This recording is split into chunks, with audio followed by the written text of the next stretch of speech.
Hello, আমার video ৭৭ আশা করি তোমরা সবাই ভালো আছো। আজকে তোমাদের সঙ্গে যে বিষয়টি নিয়ে আলোচনা করব সেটি হলো কোণ বা অ্যাঙ্গেল। তাহলে কী বিষয় নিয়ে আলোচনা করব একটু বলে রাখি। সেটা হলো কোণ কাকে বলে, কোণ পরিমাপের যন্ত্রের নাম কী, কোণ পরিমাপের একক, মাপ অনুসারে কোণের শ্রেণীবিভাগ, তাদের সংজ্ঞা, উদাহরণ এবং চিত্র, এইসব বিষয়গুলো নিয়ে কিন্তু আজকে আলোচনা করব। ভিডিওটি একটু স্কিপ না করে দেখতে থাকো।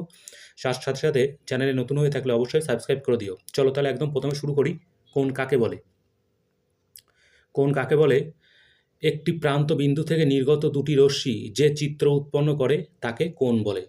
আমরা যদি সংজ্ঞা অনুসারে ছবিটা আঁকি তাহলে এরকম হয়। একটা প্রান্ত বিন্দু নিলাম, তার থেকে দুটো রশ্মি নির্গত বার করে দিলাম, একটা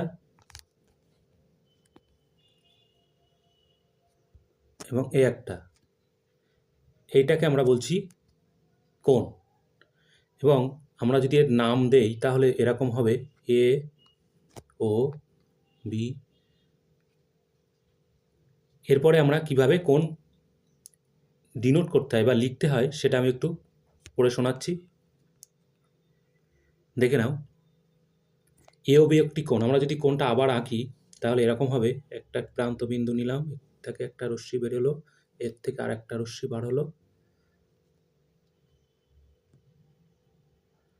এটাকে আমরা বলছি কোণ এবং এর নাম দিচ্ছি এ ও বি।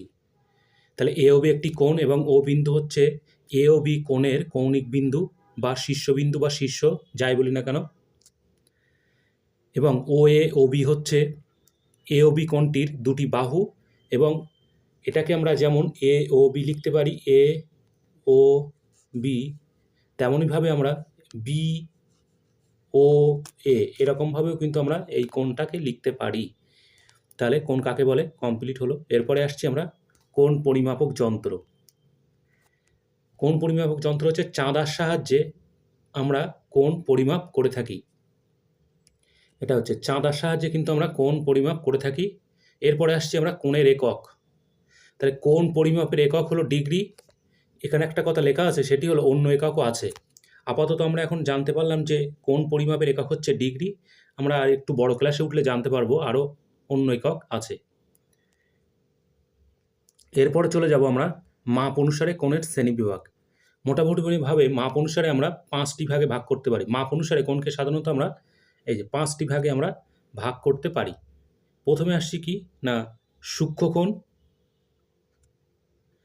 তারপরে আসছি কি সমকোণ, তারপরে আসছে হচ্ছে স্থূলকোণ, তারপরে হচ্ছে সরল কোণ, তারপরে আসছি আমরা কত না প্রবৃত্ত কোণ।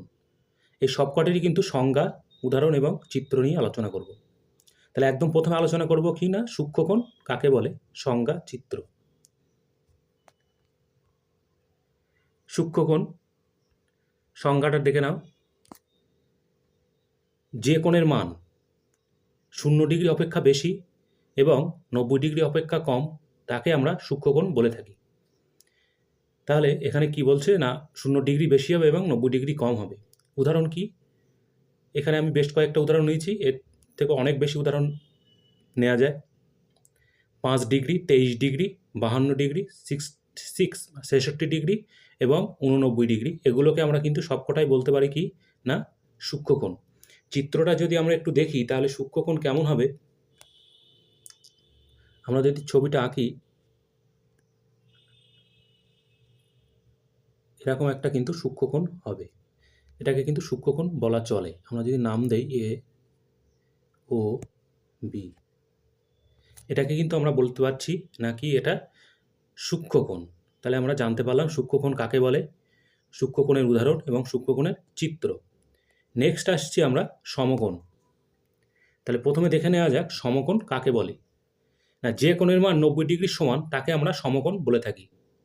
এখানে কিন্তু উদাহরণ একটাই হবে, কারণ একটা কোণেরই একটা নির্দিষ্ট কোণকেই কিন্তু আমরা সমকোণ বলছি, তার মানটা কিন্তু 90 ডিগ্রি।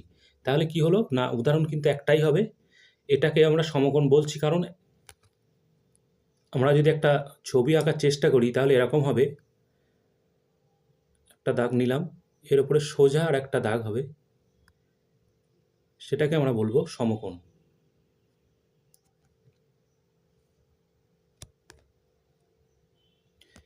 এটাকে আমরা কিন্তু বলতে পারি সমকোণ। নাম যদি দেই এ ও বি, তাহলে এই এ ও বি কোণটাকে আমরা কিন্তু সমকোণ বলে থাকি। তাহলে এর হলো সমকোণ। নেক্সট আসছি আমরা স্থূলকোণ। তাহলে স্থূলকোণ কাকে বলে দেখে নাও। না, যে কোণের মান 90 ডিগ্রি অপেক্ষা বেশি এবং 180 ডিগ্রি অপেক্ষা কম তাকে আমরা স্থূলকোণ বলে থাকি। তাহলে এখানে কিন্তু আর একটা মান রইল না, এখানে কিন্তু অনেক কটাই মান পাওয়া যাবে। উদাহরণ 95 degree, 123 degree, 152 degree, 166 degree, 179 degree, সবগুলোকে কিন্তু আমরা বলতে পারবো স্থূলকোণ। তাহলে চিত্রটা কেমন হবে একটু দেখে নাও। স্থূলকোণের চিত্রটা 90 ডিগ্রি বেশি এবং 180 ডিগ্রি কম। কারণ আমরা যদি ছবিটা এরকম আঁকার চেষ্টা করি তাহলে এরকম পাবো। সেটা হলো প্রথমে একটা এরকম দাগ দিলাম, সোজা দাগ টানছি, হ্যাঁ, এরপরে এইভাবে একটা চলে আসবে। এইটাকে আমরা বলবো কিন্তু স্থূলকোণ। আমরা নাম যদি দেই এ ও বি, এই এ ও বি কোণটাকে আমরা কিন্তু বলবো স্থূলকোণ। এর মান কিন্তু 90 ডিগ্রির বেশি এবং 180 ডিগ্রির কম। তাহলে স্থূলকোণ কাকে বলে হয়ে গেল। এরপরে আমরা নেক্সট আসছি সরলকোণ। সরলকোণ দেখে নাও, সরলকোণ কাকে বলে। যে কোণের মান 180 ডিগ্রির সমান তাকে আমরা সরলকোণ বলে থাকি। তাহলে এখানে কিন্তু বোঝাচ্ছে না অনেকগুলো কোণ, এখানে কিন্তু একটা কোণের মান বোঝাচ্ছে, যেটার মান কিন্তু 180 ডিগ্রি। তাহলে 180 ডিগ্রিটাকে আমরা বলছি কি না সরলকোণ। এর ছবিটা যদি আঁকি তাহলে এরকম হবে, একটা সরলরেখা আঁকলেই আমরা সেটাকে সরলকোণ বলতে পারবো। তাহলে আমরা যদি একটা সরলরেখা আঁকি, একটা সরলরেখা টানি, এখানে একটা বিন্দু অঙ্কন করি, যেটাকে আমরা এইভাবে ঘুরিয়ে দিলাম, তাহলে এই কোণটাকে আমরা বলতে পারি সরলকোণ। আমরা যদি নাম দেই এ, এখানে একটা বিন্দুর নাম দিলাম ও বি, তাহলে এখানে আমরা এ ও বি, এটাকে আমরা কিন্তু বলতে পারি সরলকোণ। তাহলে সরলকোণ কাকে বলে হয়ে গেল। এরপরে আমরা নেক্সট আসছি প্রবৃত্তকোণ। প্রবৃত্তকোণ কাকে বলে দেখে নাও। সেটা হলো যে কোণের মান 180 ডিগ্রি অপেক্ষা বেশি এবং 360 ডিগ্রি অপেক্ষা কম তাকে আমরা প্রবৃত্তকোণ বলে থাকি।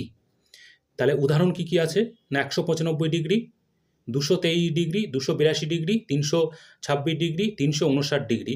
তাহলে এখানে কিন্তু 180 ডিগ্রি বেশি এবং 360 ডিগ্রি কম অনেকগুলোই কিন্তু মান হয়, তার মধ্যে থেকে আমি কিছুটা লিখেছি। তাহলে উদাহরণ কিন্তু হয়ে গেল প্রবৃত্তকোণের উদাহরণ। এরপরে আমরা প্রবৃত্তকোণের চিত্রটা একটু আঁকার চেষ্টা করছি। প্রবৃত্তকোণের চিত্রটা কেমন হয় একটু দেখে নাও। প্রবৃত্তকোণ